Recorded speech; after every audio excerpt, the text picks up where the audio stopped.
जो जंग कोई नहीं लड़ सकता वो मैं लड़ूंगा।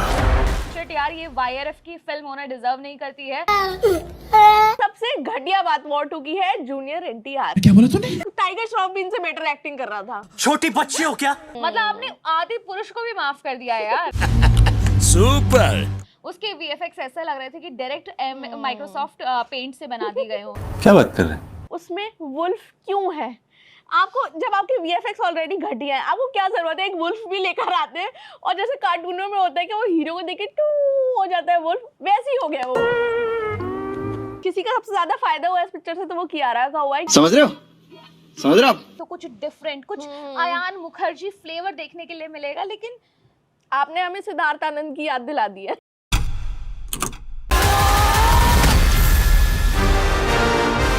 वॉर 2 के दुख से हम फाइनली उबर आए हैं और आज हम बात करेंगे 5 घटिया बातों की जिसकी वजह से हम आज भी ट्रॉमा में हैं। 5 से तो वैसे कई ज्यादा बातें हैं, पर क्योंकि हमें छोटी वीडियो बनानी है तो हम सिर्फ 5 लेकर आ रहे हैं। और सबसे घटिया बात वॉर 2 की है जूनियर NTR। सीधा जूनियर NTR। मतलब ऐसा थोड़े मिसफिट लग रहे हैं पिक्चर में ही मिसफिट लग रहे हैं। और ऐसा लग रहा है कि ये क्यों है, इनकी जगह टाइगर श्रॉफ भी इनसे बेटर एक्टिंग कर रहा था। मतलब पहली बार लोगों को ना टाइगर श्रॉफ की इतनी याद आई होगी और उसके लिए रिस्पेक्ट बढ़ गई होगी, क्योंकि जिस तरीके से वॉर 1 में टाइगर श्रॉफ ने काम किया और जो उनका ऑन स्क्रीन प्रेजेंस था अपोजिट ऋतिक रोशन, मुझे ऐसा लगता है कि वो बहुत सूट कर रहे थे वहां पर, चाहे वो डांस में हो, चाहे वो एक्टिंग में हो, चाहे उनकी केमिस्ट्री हो। यहाँ पर केमिस्ट्री ही नहीं है। क्या आपको एक बार भी ऐसा लगा जब आपने वॉर 2 देखी कि उन दोनों के बीच में कोई केमिस्ट्री हो? क्योंकि दोस्ती वाली बात, उनकी जो बैक स्टोरी थी, ये कोई स्पॉइलर नहीं है, डोंट वरी, जिन्होंने नहीं देखी फिल्म उनके लिए कोई ऐसी स्टोरी नहीं है। आगे जाके स्पॉयलर्स डिस्कस करने वाले, तो अगर आपने आई डोंट माइंड, इवन आपके पैसे बचा रहे हैं हम यार। हाँ, तो हम थोड़े बहुत स्पॉयलर्स आपको बताएंगे। अगर आपने नहीं देखी अभी तक तो और देखना चाहते हैं तो ये वीडियो आगे तक मत देखो, पर अगर देख ली है या फिर तो देखने का देख डालो यार, आपके पैसे बच रहे हैं यहाँ पर, क्योंकि आपको पता चलेगा कि जो दुख दर्द पीड़ा से हम गुजरे हैं वॉर 2 देखने के टाइम पर, वो आपके साथ ना हो। और दूसरा, चाहे दोस्ती वाला चाहे दुश्मनी वाला, वो जो केमिस्ट्री है जो हम आपसे बात कर रहे थे कि जब इनकी मार्केटिंग और प्रमोशंस चल रहे थे वहां पर भी नहीं नजर आ रही थी, तो यहाँ पर भी नहीं नजर आ रही है। और बहुत ही फोर्सफुल लग रहा था, ऐसा लग रहा था कि यार मतलब ना वैसी केमिस्ट्री मिल रही है इनकी, ना तो कोई थोड़ा सा लगाव या प्यार दिख पा रहा है और ना ही वो दुश्मनी दिख पा रही है कि एक दूसरे से नफरत कर रहे हैं। और जैसे वॉर में आप एक्सपेक्ट करते हो कि यार थोड़ी ऐसी टक्कर दिखेगी उनके बीच में जिससे पता चलेगा कि हाँ एक्चुअल कोई वॉर है, एक्चुअली दोनों एक दूसरे से लड़ना चाह रहे हैं। ना ये एक दूसरे से लड़ना चाह रहे हैं, ना ये इन दोनों के बीच में दोस्ती दिख रही है, ना इनके बीच में प्यार दिख रहा है, इनके बीच में कुछ दिख ही नहीं रहा है। ऐसा लग रहा है दो लोग हैं जिन दोनों को हीरो बनना है। हाँ, और वो उस रेस में लगे हुए हैं कि कौन किससे बेहतर, और सब अपनी उसमें ट्रैक में चले जा रहे हैं। और दूसरी चीज जो मुझे ज्यादा घटिया लगी, जिसकी वजह से मुझे ऐसा लगा कि शिट यार, ये YRF की फिल्म होना डिजर्व नहीं करती है, दैट इज VFX। मतलब आपने आदि पुरुष को भी माफ कर दिया यार। मतलब क्या कर रहे थे और आप? ऐसा लग रहा है पूरी पिक्चर जो है ग्रीन स्क्रीन पे बनी हुई है। मतलब इतने गंदे सीन्स हैं, वो ट्रेन पे खड़े हैं तो साफ पता चल रहा है ये नकली ट्रेन है। और ये तभी से मूड ऑफ हो गया था जब ट्रेलर में वो सीन आया था पर्टिकुलर, जिसके अंदर जूनियर NTR वो ट्रेन पर कूदते हैं। वो मतलब साफ नजर आ रहा है कि वो VFX है। और सिर्फ उतना ही नहीं, एक ऐसा सीन है जहां पर हेलीकॉप्टर से लटक के जूनियर NTR आ रहे हैं बादलों में से ऐसे निकल के, और ऊपर से क्या कर रहे हो यार? मतलब किसी को नहीं समझ आ रहा है कि वो जो एजेस, मतलब बंदा आंखें ब्लिंक नहीं कर रहा है, बंदे मतलब प्लेन से आ रहा है, क्या स्पीड होगी, वो ऐसे हिल नहीं रहा है। मतलब चलते हुए प्लेन पे ऋतिक रोशन और NTR खड़े हुए हैं, उनको कोई कुछ हो ही नहीं रहा, बस आराम से खड़े हैं जैसे वो प्लेन चल ही नहीं रहा हो। इतने गंदे VFX उन्होंने डाले हैं, चाहे वो कार का मिनी कूपर का उस पर ट्रेन पर आना हो, तो ऐसा लग रहा था कि यार ये जो VFX, ऐसे ही सेम मुझे पठान के टाइम पर मेरा मूड ऑफ हुआ था। पूरी पिक्चर अच्छी जा रही थी, लेकिन जो एक बेस्ट सीन था, जो एक ऐसा सीन था जिसकी वजह से उस फिल्म ने पैसे कमाए हैं, दैट वाज कैमियो सीन, जिसके अंदर पठान और टाइगर का मिलन हुआ था। वो भी ट्रेन वाला सीन था। आपसे जब ट्रेन वाला सीन इतने घटिया बनते हैं तो आप छोड़ दो ना ट्रेन को यार। मतलब लीव इट, अब बनाओ ही मत, ट्रेन के आसपास कुछ मत रखो। आपकी हर स्पाई फिल्म में ट्रेन वाला सीन होना जरूरी है, लेकिन वही इतना ज्यादा स्केची लगता है। मैंने तो लिटरली इतना हार्श होकर लिखा और लोगों को लगा कि यार मैं वॉर 2 के बारे में ऐसे क्यों बात कर रही हूँ, बट उसके VFX ऐसा लग रहे थे कि डायरेक्ट माइक्रोसॉफ्ट पेंट से बना दिए गए हो, या बहुत ही नौसिखिया कोई एडिटर हो जिसने वो VFX को मतलब ये एडिट किया हो पूरा। और इससे अच्छा अगर आपको उनको लड़वाना ही था, उनको रोड पे लड़वा देते, वो ज्यादा रियल और हाँ। और बेटर लगता है यार। आप रोड पे लड़ते, आपने किसने बोला आसमान में जाके आप लड़ो। और तीसरी बात पे आ जाते हैं हम, जो थी स्टोरी लाइन, जो हमें लगा कि ये क्या हो रहा है पिक्चर में। अगर आपने देख लिया तो आपको एंड जो सीन है या फिर पूरी स्टोरी, ये दोस्त भी है, दुश्मन भी है। तीसरा पॉइंट ना, स्टोरी लाइन को भी छोड़ के एकदम क्लाइमेक्स से बात करते हैं कि जो क्लाइमेक्स इन्होंने रखा है वो क्लाइमेक्स इतना ज्यादा घुमावदार था कि एक घुमावदार अच्छा वाला नहीं, रेस वाला नहीं बात कर रही हूँ कि आपको माइंड हाँ, कोई ट्विस्ट टर्न नहीं आ रहे हैं, बस दोनों एक दूसरे को मारने की कोशिश कर रहे हैं, पर दोनों को बहुत प्यार है। मतलब वो गोली भी मार रहे हैं तो दिल से थोड़ी सी दूर मार रहे हैं कि वो मर ना जाए।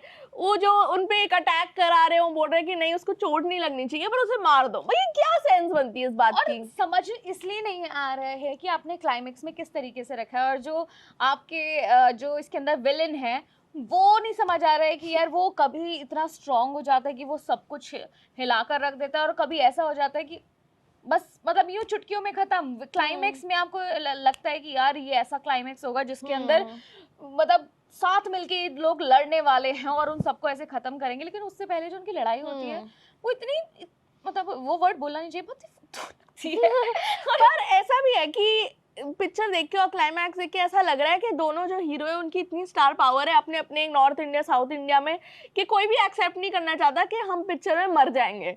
और तो मतलब दोनों बुरी गोली लग गई, पता नहीं क्या क्या लग गया उन्हें। वाला वो ऐसे करके कि सीने में चिर गया, लेकिन कोई नहीं मर रहा है, कुछ नहीं हो रहा है, वो बस मारे जा रहे हैं एक दूसरे को कि फाइट सीन रखना है। और सबसे जो स्ट्यूपिड चीज लगी है कि पहले ऋतिक रोशन की एंट्री हुई तो वहां पर 10 मिनट का इन्होंने एक्शन सीन दिखाया, फाइट सीक्वेंस चला। एक मिनट, उसमें वुल्फ क्यों है? आपको जब आपके VFX ऑलरेडी घटिया है, आपको क्या जरूरत है एक वुल्फ भी लेकर आते हैं? और जैसे कार्टूनों में होता है कि वो हीरो को देख के टू हो जाता है वुल्फ, वैसे ही हो गया वो। मतलब एक लुक एक्सचेंज हुआ वुल्फ और इसके बीच में, ऋतिक रोशन के बीच में, हाँ, और वो उसके साथ चलने लगता है। कट टू मतलब नेक्स्ट सीन है इसकी, वो उसके साथ चल रहा है। क्या हो रहा था, क्यों हो रहा था, कुछ समझ नहीं आ रहा था। तो यहाँ पर मुझे क्लाइमैक्स भी बहुत ढीला लगा कि यार बहुत अच्छा एक्सपेक्ट कर रहे थे, क्योंकि वॉर जैसी फिल्म से अगर आप ऐसा लूज सा क्लाइमैक्स एक्सपेक्ट करोगे या देखोगे तो आप डिसअपॉइंट हो गए। इनफैक्ट पूरी पिक्चर ही बहुत ही कुछ भी चल रहा है पिक्चर के अंदर, और ऐसा नहीं है कि बहुत ही बढ़िया स्टोरी है या फिर एक, चाहे वो 2 लाइन की स्टोरी होती पर वो इतनी स्ट्रॉन्ग स्टोरी होती है। इसमें ऐसा लग रहा है थोड़ा सा उनका बचपन दिखा दिया, थोड़ा सा उनकी ट्रेनिंग दिखा दी, और ऐसा लगता है कि करने को आपके पास वॉर 2 के नाम बहुत कुछ था, बहुत कुछ था इसके अंदर, लेकिन उसको ठीक से नहीं किया गया।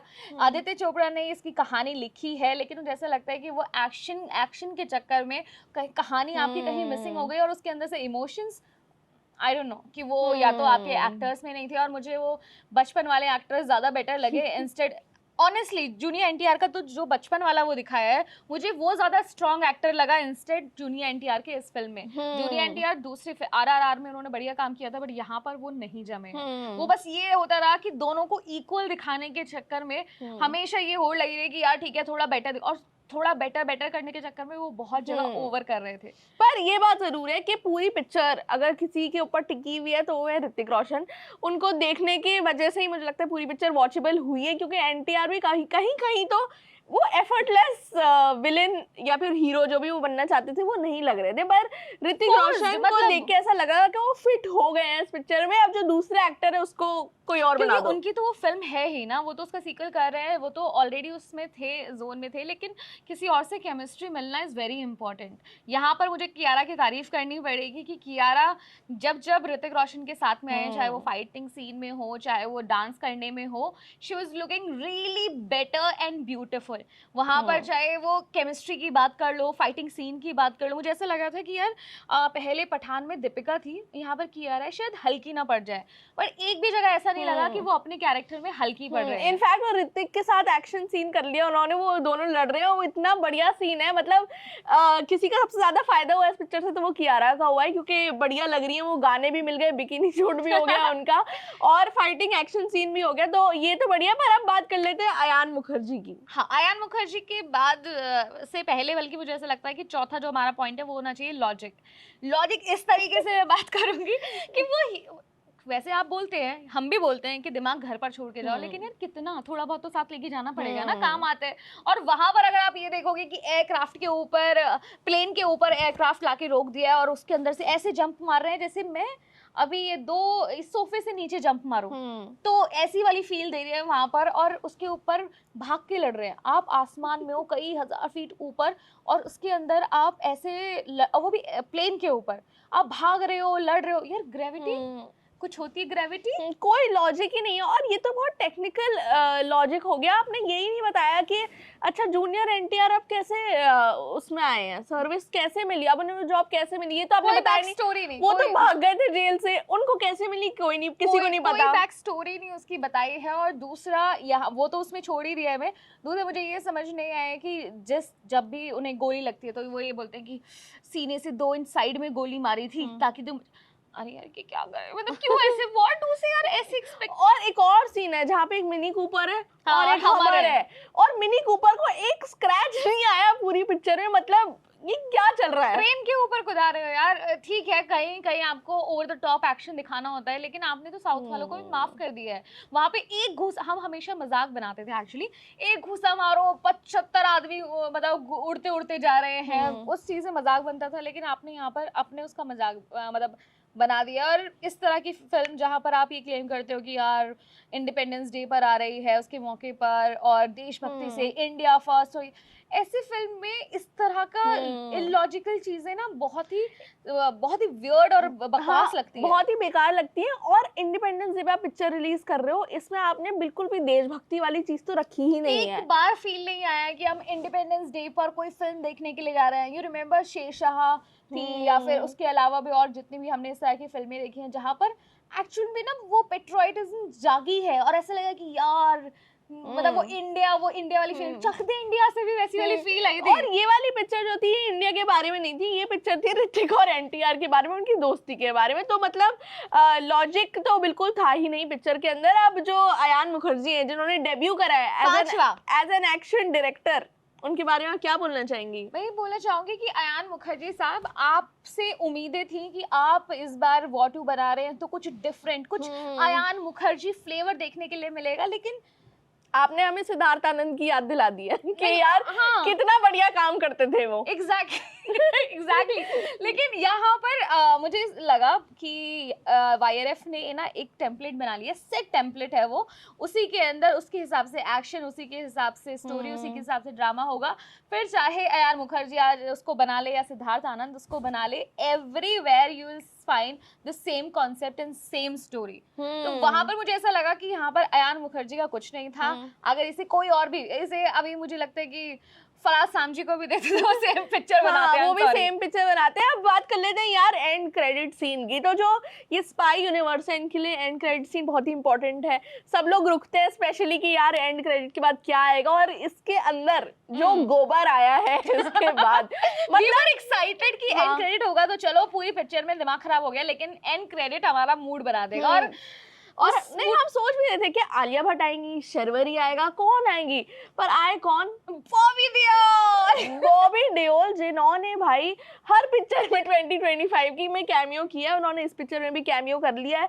और हमें देखो जलन नहीं है बॉबी देओल से, हमें खुशी है कि उनको काम मिल रहा है। ये जो उनका 2.0 वाला ये जो वर्जन है, जो कमबैक है, वो बहुत फल फूल रहा है, ये डिजर्व्स इट। लेकिन वो ऐसे ऐसे फिल्में चुन रहे हैं, ऊपर से ऐसा ऐसा उन्हें रोल मिल रहा है जिनमें उनका कोई काम है ही नहीं। एग्जैक्टली जैसे हाउसफुल 5 में ये आए थे, और क्यों आए थे, किस लिए आए थे, क्या करने आए थे, वो ऐसा लगा। और यहाँ पर उनको जो कैरेक्टर मिला है, लेट्स सी कि वो इसको किस तरीके से पुल ऑफ करते हैं। बट अगेन एंड क्रेडिट में भी उतना मजा नहीं आया, क्योंकि जो आलिया भट्ट नहीं देखने के लिए मिली, शर्वरी नहीं देखने के लिए मिली, उनके बचपन वाली बच्चियां देखने के लिए मिली। मेरे को तो लगता है जैसे अवार्ड्स में स्पेशल अपीयरेंस होता था, इनकी सारी नॉमिनेशन में सब में बॉबी देओल होंगे भाई। तो अवार्ड तो special appearance, best special appearance भी उन्हें मिलेगा और वर्स्ट भी उनको ही मिलेगा। कम्पीट करने वाले वो खुद ही होंगे शायद। तो खैर ये थी कुछ घटिया बातें जो हमें वॉर के बारे में लगी। और अब आप अगर ये बैठ के सोचेंगे और हमें कमेंट में लिखेंगे कि यहाँ पर सोफे पे बैठ के बोलना बड़ा आसान आसान है।